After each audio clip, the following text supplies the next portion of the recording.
Hey everybody, welcome back to another episode of the Redeemed Marriage Podcast. And on this week's episode, we're going to be talking about what do you do when you just say, help, I need help in my marriage. So stay tuned. Hey, I'm Rusty. And I'm Heather. We're the Bryants with Three Strands Marriage Ministry, and this is the Redeemed Marriage Video Podcast. We are here to encourage healthy marriages, strengthen wounded marriages, and begin the process of restoration to broken marriages. We're not licensed counselors, however, we are a redeemed couple that loves the Lord and wants to help you journey through this messy, challenging, and fun part of life called marriage. Hey guys, welcome back to the Redeemed Marriage Podcast. We're excited about this week's episode because we're just going to be talking about what do you do when you get to that point in your marriage where you just say, I need some help. Mm-hmm. And so, with marriages, everybody needs help. Everybody needs help. But there's like lots of different, degrees of help. And so, we talk to couples all the time, and some have very minor issues, but then some have these massive, this massive crisis going on in their marriage like we experience. Mm-hmm. And so we want to just kind of unpack that a little bit with you and just kind of give you some really practical advice and some practical resources and tools that you can apply to your marriage if you get to that point where you just finally get to that point and say, I need some help. Yeah. And before you go into those things, I want to say that was really hard for me to do. I think it's very hard to say, I need help, to reach out for help. It's embarrassing because we give this this illusion that everything is fine. It's embarrassing because, for me, I can remember thinking if you go to therapy or if you go to a counselor or anything like that, that you don't have it all together. Mm-hmm. And that's something to be ashamed of. And that is the furthest thing from the truth. Is so reaching out for help, although it very much puts you out of your comfort zone, a lot of time is just really, really needed. Yeah. And I think that sometimes people wait until they get to the crisis mode before they actually admit that they need some help. And if they had reached out sooner, maybe it hadn't gotten to that point.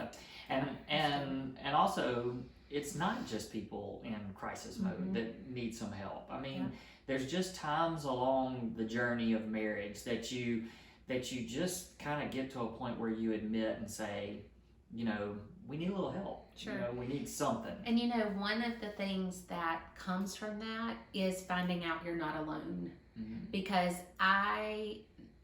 everybody has marriage issues. They may not be the same marriage issues. They may be different things. But even among my friends, when we start talking about marriage, it's just so comforting to hear, gosh, somebody else feels that way or goes through that or has that struggle. So if nothing else, just finding out you're not alone is a wonderful reason to say, I need help. Yeah. Mm-hmm. So I think that the first thing that we would say is, just like what Heather said, just admit that you need some help, and then, seek out that help. So if it's something that, even like just watching this podcast, that's a way of you saying, I want to learn, I want to grow, I want to, maybe you are in a position where even right now you feel like I need a little help, and so you're just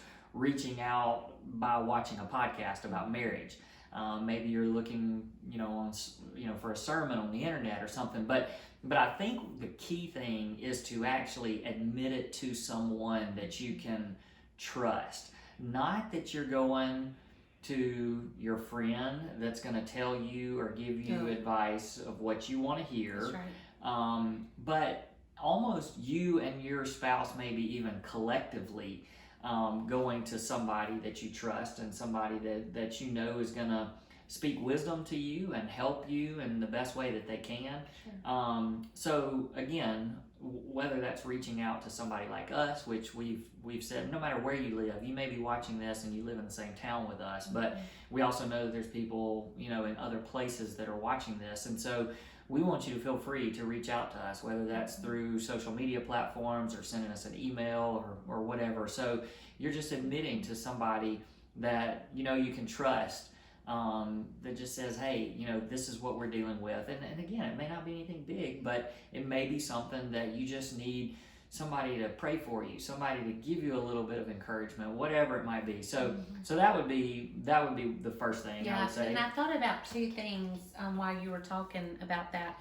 Is one, making sure that you say find somebody that you can trust. Seeking somebody that's going to pour truth into your life.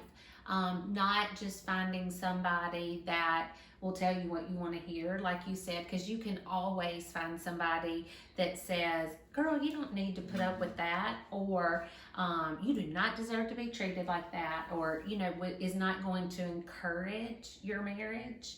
And so make sure that you if you reach out to us, we're going to be for your marriage. We're going to be for that. And so making sure that you seek somebody that's going to give you godly counsel and is going to pour truth into your life.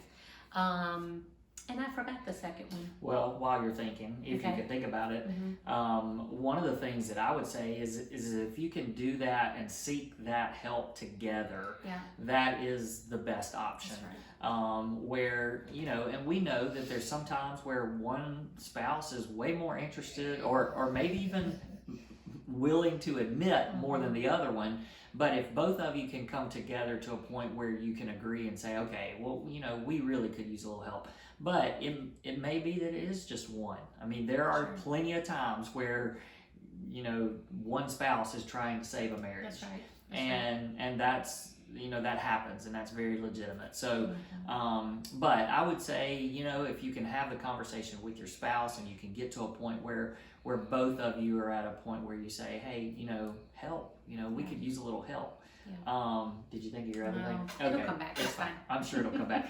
So, so I would say that's the first thing, is just admitting it, reaching out to someone that you can admit that to. And then beyond that, we have said, and you've heard our little intro where we say we're not counselors. And so, we're not expecting to have all the answers. And certainly not from a therapy standpoint and a clinical standpoint. And so, there is that time when your marriage could use some counseling, some professional counseling. And that's where, for me, was probably one of the biggest struggles early on when we had our crisis 9 years ago. We got to, the very first thing that happened was we went and told your dad, and he immediately said, if y'all will go, I will set up counseling tomorrow and I'll pay for it. And so that was the first time that I had ever walked into a counselor's office. And I've mentioned this before, but I'm a licensed minister. I'm in the ministry, and so I've always been on the other side of giving counsel and helping. And so it was the first time that I had to walk in and face that reality of, oh my goodness, I really need, we're in a bad place. We need somebody else to help us out here. And so, that went on we had a couple of sessions, but that was really crisis mode. And then it got to a point where we were able to say, okay, we were in a better place, knowing that we had to work for our marriage, and we started going to counseling, and it was amazing. Amazing. We had a wonderful counselor that was just pouring into us, and we went together, and we also went separately some. And we did that for 6 months or more? Probably. We did.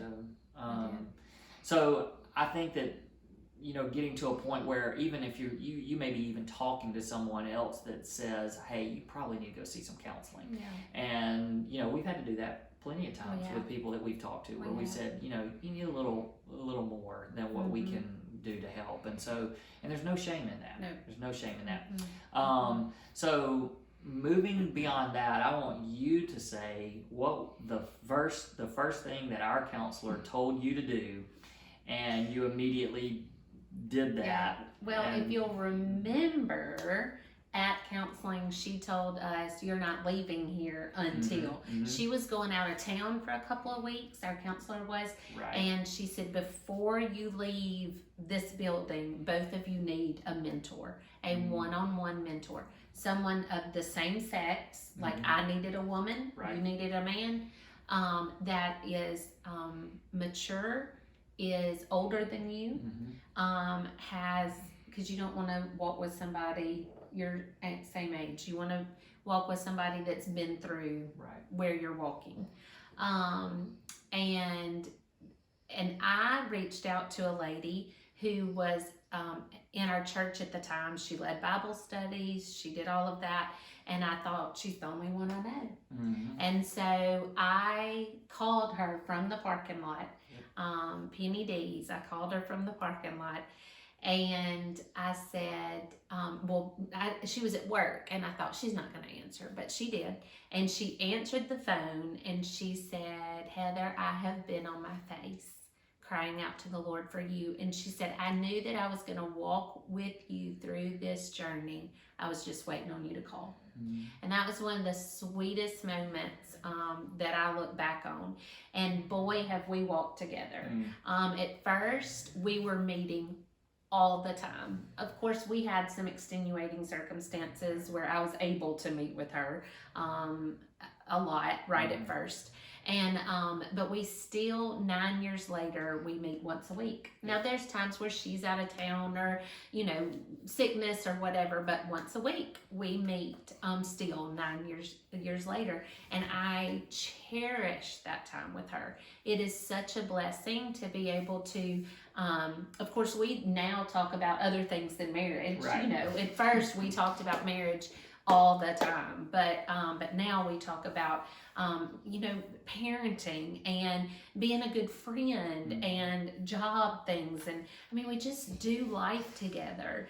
But she doesn't mess around. Yeah. She will look at me, look at my eyeballs and tell me what's going on. What are you doing? What are you memorizing? What are you studying? She wants to know all the things, and it's just a precious thing to have someone else pour into you, and that I can tell her anything. Of course, I tell Rusty everything, and then I can tell her anything, and we just journey together. So it's an amazing, amazing relationship, and it's scriptural. Like, everybody needs a mentor. We're supposed to pour into younger women, and younger women are supposed to seek advice from older women. And I think, again, it's so important that you're finding somebody, not that you're going out and seeking somebody that's going to just feel the same way you feel or tell you what you want to hear. That's right. You're finding that person that's going to give you truth, and it's going to speak the truth to you. Right. And I did the same thing. And of course mine, guys are a little bit different. It's not always as convenient and as comfortable, but I had a couple of different people that I walked and journeyed with during those tough times, and it's great because that mentor has moved away and he doesn't live around here anymore, but he still, like on Thanksgiving Day, he texted and just to check on us, and so it's a relationship that's still there. That's right.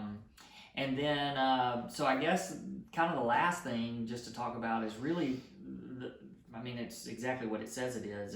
It's an intensive, and that's when you need something more intensive than what we've already mentioned. That's right. And so for us, we had the opportunity to go to what's called a marriage intensive, and it was basically a week of counseling, and we were with 4 other couples. Which we didn't know who they were, obviously, and 2 counselors, and we spent a week learning just everything about marriage, and all 4 or 5 couples were I mean, it was the Yeah, last. yeah, the like last end of the straw. road. That's Like right. this is Desperate. it. That's Desperate. right. And That's right. this is the last. You know, we're gonna give it one more shot. Mhm.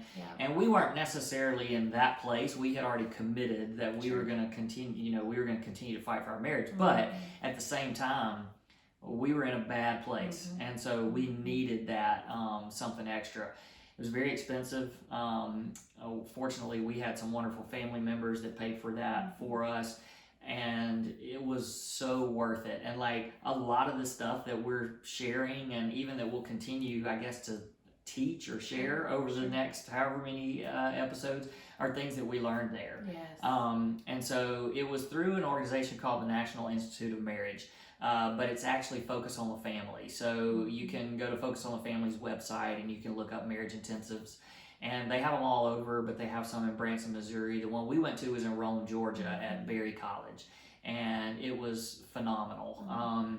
But we just had, and we mentioned this on the last episode, but we had some dear friends that actually went last week and spent the exact same, they were in Rome, Georgia, spent the same week that we spent, and came back Changed. the texts and the things that we were getting from them at the end of the week, and even a couple of times during the week, it was just so Chills, encouraging. like It was awesome. And so we just, again, it's one of those things that, maybe it is a last ditch effort, but it is you admitting that you need a miracle to happen in your marriage, but it's also you admitting that you're willing for God to work that miracle.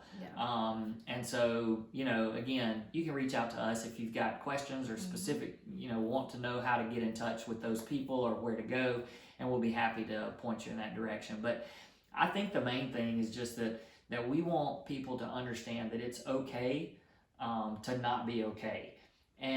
But if you keep all that just bottled up inside, you're never going to make progress. So it does start probably with communication here, but that doesn't always solve the issues. Sometimes it's bringing in outside sources and outside resources to help you. And so we just want to encourage you to be open to that. And again, if you need more resources in that area, please reach out to us. And we have lots of other resources that we'll share from time to time on this podcast, books and different sermon series and things like that. And I think we'll even probably at some point have a full episode just on those resources, and we'll show you some of those things. But for now, those are just some of the main points. Did you ever think of the other thing? No, but I did think when our sweet pastor says it's okay to not be okay, but it's not okay to stay there. And so in order to not stay there, you've got to take a step forward, and that first step is just admitting that you need some help. So, hey, thanks for watching us. Be sure to go to our YouTube channel and subscribe there and like all the different social media. And Heather's even started doing a little something on Instagram where she's going to share from time to time just some things from her heart. So make sure you keep up with that. But you need to like and follow everything so that you'll get the updates. And we'll see you next time.